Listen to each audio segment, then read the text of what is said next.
The profound effects of war have the ability to completely change an artist's content and style.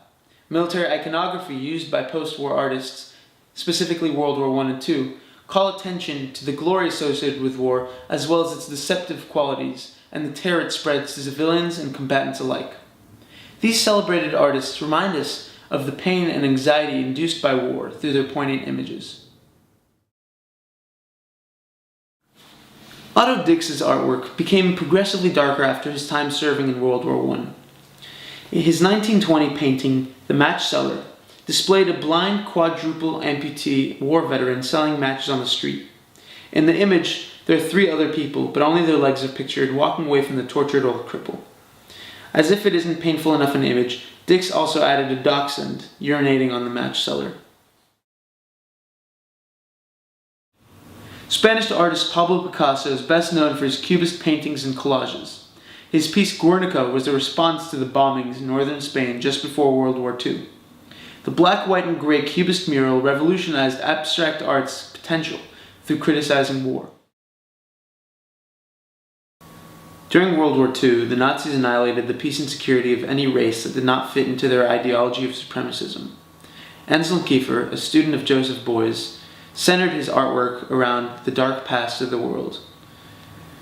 In his painting, To the Unknown Painter, he projects the aura of death relating to the Nazis' cruelty by embedding the absence of color except for the blood-red shots. In 1937, avant-garde art was banned from merchandising, and 650 avant-garde art pieces were removed from their museums and presented in an exhibition entitled Degenerate Art. The cold, bleak, and apocalyptic elements in Kiefer's To the Unknown Painter symbolize Hitler's anti-peace destructive forces towards the avant-garde artists and other nations. In his early works, Mark Rothko's subject matter included city scenes, nudes, portraits, and other very simplistic themes. But it wasn't until the 1940s that his work became more symbolic and abstract due to the anxiety and pain that the Second World War inflicted on him.